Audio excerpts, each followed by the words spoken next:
இந்த வீடியோல நம்ம என்ன பார்க்க போறோம்னு பார்த்தீங்கன்னா, இன் எரா ஆஃப் சோஷியல் மீடியா அதாவது சமூக வலைத்தளங்கள் அதிகமா இருக்கிற ஆ இந்த காலத்துக்கட்டத்துல நெறையா ஆப்ஸ் இருக்கு இந்த காலகட்டத்துல, நெறையா நியூஸ் இருக்கிற இந்த காலகட்டத்துல, நெறைய கன்டென்ட் ஜெனரேட் ஆகுது. அதாவது நெறையா செய்திகள், ஆ தகவல்கள் அதெல்லாம் ஜெனரேட் ஆகுது. அந்த தகவல்கள்லாம் ஆ எந்த அளவுக்கு உண்மைன்னு தெரியாம, அதனால நெறைய பேர் மிஸ்கைட் ஆகுறாங்க. மிஸ்கைட்னா நெறைய பேர் தப்பா புரிஞ்சுக்கிறாங்க. அதனால தப்பான முடிவுகள் எடுக்குறாங்க. அத பத்தி தான் இந்த வீடியோல பார்க்க போறோம். இந்த வீடியோல பார்த்தீங்கன்னா, ஆ அசம்ப்ஷன்னா என்ன? ஒப்பீனியன்னா என்ன? இன்ஃபர்மேஷன்னா என்ன? ஆம் இன்ஃபர்மேஷன்னா என்ன? ஆ நம்ம பார்க்க போறோம். வாங்க நம்ம வீடியோக்குள்ள போகலாம். இப்ப முதலா எத பத்தி பார்க்க போறோம்ன்னு பார்த்தீங்கன்னா, அசம்ப்ஷன் அதாவது ஒரு அனுமானத்துல பேசுறது. இப்படி நடந்திருக்கலாம், அப்படி நடந்திருக்கலாம், இப்படி இருக்கலாம். ஆ இப்ப அனுமானத்துல சில பேர் பேசுவாங்க. சோஷியல் மீடியாவா இருந்தாலும் சரி, யூடியூபா இருந்தாலும் சரி, ஃபேஸ்புக்கா இருந்தாலும் சரி, இல்ல நார்மலா லைஃப்ல இருந்தாலும் சரி, ஒரு அனுமானத்துல பேசுவாங்க. இப்போ நடக்கிற விஷயத்த வந்து ஆ ஒரு அசம்ப்ஷன்லயே பேசுவாங்க. அந்த அசம்ப்ஷன்ல பேசுறத உண்மைன்னு அவங்க நம்புவாங்க. அந்த அனுமானத்துல பேசுற விஷயங்கள் வந்து இப்ப இந்த தகவல் தொழில்நுட்ப உலகத்துல ரொம்ப ஜாஸ்தியாயிடுச்சு. ஒரு அனுமானத்துல தான் பேசுறோங்கிறது கூட சொல்ல மாட்டாங்க. அது உண்மைன்னு மாரியே பேசுறதுனால அத உண்மைன்னு நம்புறாங்க. அந்த அனுமானத்துல உண்மைன்னு நம்புறதுனால நெறையா ஆ தவறான முடிவுகள்லாம் எடுப்பாங்க. ஆ இந்த சோஷியல் மீடியா உலகத்துல இந்த தகவல் தொழில்நுட்பத்துல அனுமானத்துல நடந்தத உண்மைன்னு நம்புவாங்க. மோஸ்ட்டா அனுமானத்துல நடந்தது, அதாவது அசம்ப்ஷன்ல நடந்தது வந்து மோஸ்ட்டா ஒரு 80% தப்பா தான் இருக்கும். ஏன்னா, அதுக்கு ஒரு ஆதாரம் இருக்காது, ஒரு லாஜிக் இருக்காது, ஒரு ஃபேக்ட்ஸ் இருக்காது. வெறும் உணர்ச்சிய மட்டும் வச்சு அந்த அனுமானத்துல இருக்கும். அதுதான் இந்த அசம்ப்ஷன்ஸ் பத்தி நான் பேச விரும்பினது.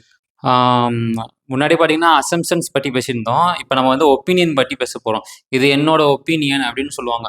இந்த ஒப்பீனியன் பார்த்தீங்கன்னா, ஒவ்வொரு ஆளுக்கும் டிஃபர் ஆகும். ஒவ்வொருத்தவங்க ஒவ்வொரு மாதிரி சொல்லுவாங்க. இந்த ஒப்பீனியன் வந்து உண்மையா இருக்கணும் அவசியம் இல்ல. எல்லாரோட ஒப்பீனியனும் வாங்குன அப்புறம் தான் மேபி அதுல என்ன உண்மை இருக்கு அப்படின்னு தெரியும்.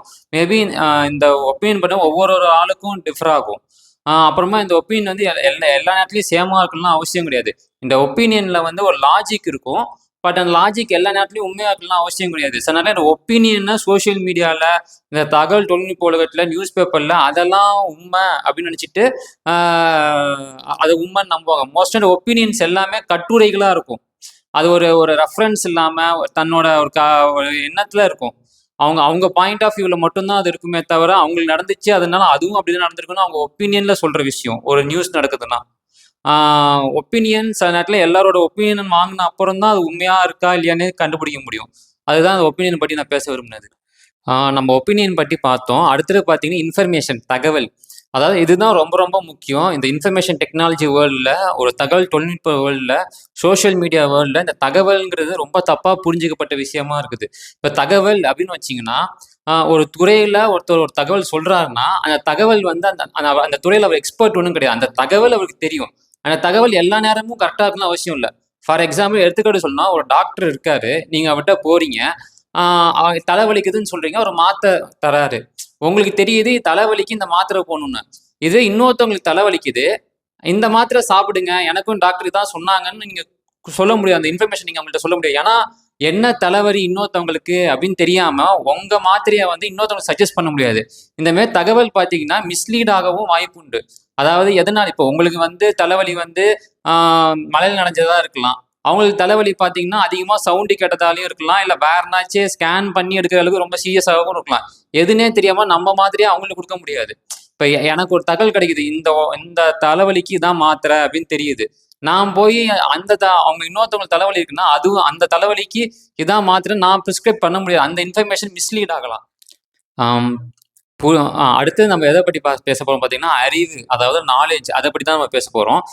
இத பத்தி பேசணும்னா, ஃபார் எக்ஸாம்பிள் இந்த அறிவுன்னு பார்த்தீங்கன்னா, இந்த அறிவு பார்த்தீங்கன்னா, ஆ ஒரு ஒரு இந்த கன்டென்ட் வந்து பார்த்தீங்கன்னா, மோஸ்ட்டா ஒரு பேச்சுலர்ஸ் டிகிரி வாங்குனவங்க மாரி புரியறதுக்கு சொன்னா, ஒரு பேச்சுலர்ஸ் டிகிரி வாங்குறவங்க, ஒரு எம்பிபிஎஸ் டிகிரி வாங்குனவங்க, அவங்களுக்கு வந்து ஒரு ஒரு ஒரு மருத்துவத்த பத்தி ஒரு படிக்கிறாங்கன்னா, அது பத்தி அவங்களுக்கு ஒரு அறிவு இருக்கும். இன்ஜினியரிங் படிக்கிறாங்கன்னா, அந்த இன்ஜினியரிங் பத்தி ஒரு அறிவு இருக்கும். லாயர் படிக்கிறாங்கன்னா, லாயர் பத்தி ஒரு அறிவு இருக்கும்.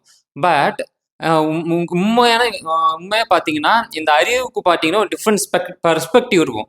ஒரு ஒரு ஒவ்வொரு ஆங்கிள்ல பார்த்தீங்கன்னா, வெவ்வேறு இதா இருக்கும்.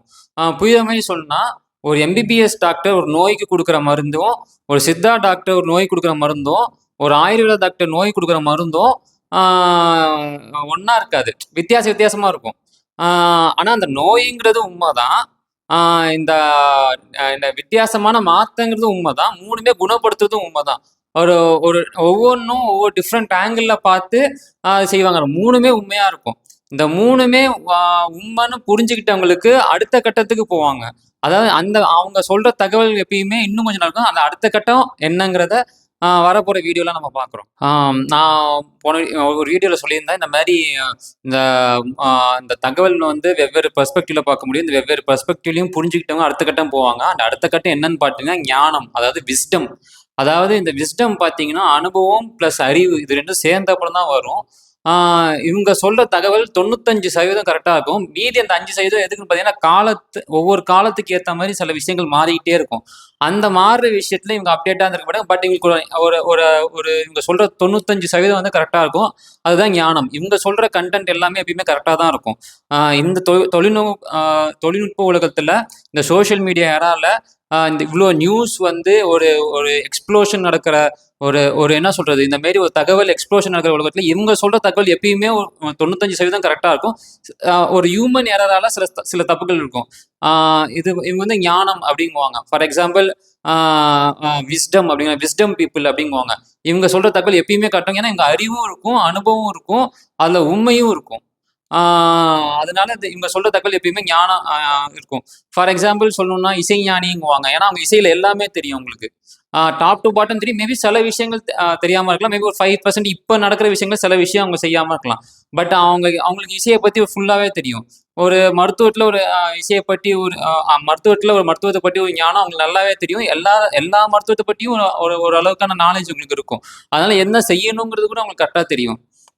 இந்த மாரி பார்த்தீங்கன்னா, அரசியல், விளையாட்டுன்னு பார்த்தீங்கன்னா, இது எல்லாத்துலயுமே ஞானம் உள்ளவங்க, அதாவது விஸ்டம் உள்ளவங்க ரொம்ப வந்து சொல்ற விஷயங்கள் எப்பயுமே கரெக்டா இருக்கும். அவங்க சொல்றத கேட்டீங்கன்னா, நீங்க எப்பயுமே கரெக்டா தான் இருக்கும்.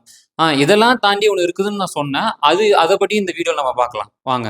நான் சொல்லியிருந்தேன், இதெல்லாம் விட, இந்த ஞானத்தெல்லாம் விட அடுத்த ஒரு நிலை இருக்கு. அது வந்து பார்த்தீங்கன்னா, அவங்க சொல்ற எல்லா விஷயமும் ஒரு அர்த்தம் இருக்கும். நமக்கு புரியாம இருக்கலாம். ஆனா, அதுல நிச்சயம் ஒரு அர்த்தம் இருக்கும். அதுதான் பார்த்தீங்கன்னா அவேர்னஸ், ஒரு விழிப்புணர்வு வந்த ஒரு ஆள் சொன்ன விஷயம் எப்பயுமே பார்த்தீங்கன்னா, அதுல ஒரு உண்மை இருக்கும், ஒரு அர்த்தம் இருக்கும். ஆனா நமக்கு தான் அது புரியாது. எடுத்துக்காட்டு சொல்லணும்னா புத்தர் சொல்லலாம், சுவாமி விவேகானந்தர் சொல்லலாம், இந்த மாதிரி நிறைய பேர் சொல்லலாம். இந்த மாதிரி விழிப்புணர்வு வந்த மனிதர்கள் சொல்ற எல்லா விஷயமும் பார்த்தீங்கன்னா ரைட்டா இருக்கும். அது மோஸ்டா பார்த்தீங்கன்னா சோசியல் மீடியா பிளாட்ஃபார்ம்லயோ இல்ல இந்த தகவல் தொழில்நுட்ப பிளாட்ஃபார்ம்லயோ அது அவ்வளோவா வரதில்லை. அது வந்தாலும் ஒரு அறகுறையா தான் வருது.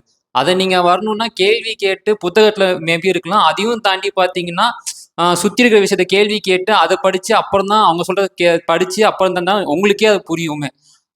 மோஸ்டா விழிப்புணர்வு வந்த மனிதர்கள் சொன்ன விஷயம் எல்லாமே கரெக்டா தான் இருக்கும். நமக்கு தான் புரியாம இருக்கும் மேபி அது சொல்றது. எடுத்து கடைசியா இது எல்லாத்துலயும் விட சிறந்தது பார்த்தீங்கன்னா இந்த விழிப்புணர்வு. இந்த விழிப்புணர்வு வந்த மனிதர்கள் சொல்ற விஷயத்த நீங்க கேட்டீங்கன்னா எப்பயுமே அது கரெக்டா இருக்கும். எடுத்துக்காட்டுக்கு சொன்னது வந்து புத்தர், சுவாமி விவேகானந்தர், இந்த மாதிரி நிறைய பேர் இருக்காங்க. அதுதான் நான் சரியான விஷயம் சொல்ல. இது மோஸ்டா இவங்க சொல்ற விஷயம் மோஸ்டா வந்து சோசியல் மீடியாவில் கரெக்டா இருக்காது. ஒரு பாதி எல்லாம் அவங்களுக்கு ஏற்ற மாதிரி மாத்திருப்பாங்க. நீ கரெக்டா படிக்கணும், ஒன்று புத்தகத்துல படிக்கணும். அந்த புத்தகத்துல கூட அவங்க சொல்றது சொன்ன மாதிரி நீங்க புரிஞ்சுக்கிறதுக்கு உங்களுக்கு சில கேள்விகள் இருக்கணும். அப்ப மட்டும்தான் அது புரியும். இதுதான் இந்த வீடியோல சொல்ல வந்தேன். உங்களுக்கு இந்த வீடியோ பிடிச்சிருந்துச்சுன்னா லைக் பண்ணுங்க. உங்களுக்கு இதை பற்றி என்னாச்சும் சொல்லணுச்சுன்னா கமெண்ட்ஸ் பண்ணுங்க. இந்த வீடியோ மற்றவங்களுக்கு ஷேர் பண்ணுங்க. தேங்க்யூ.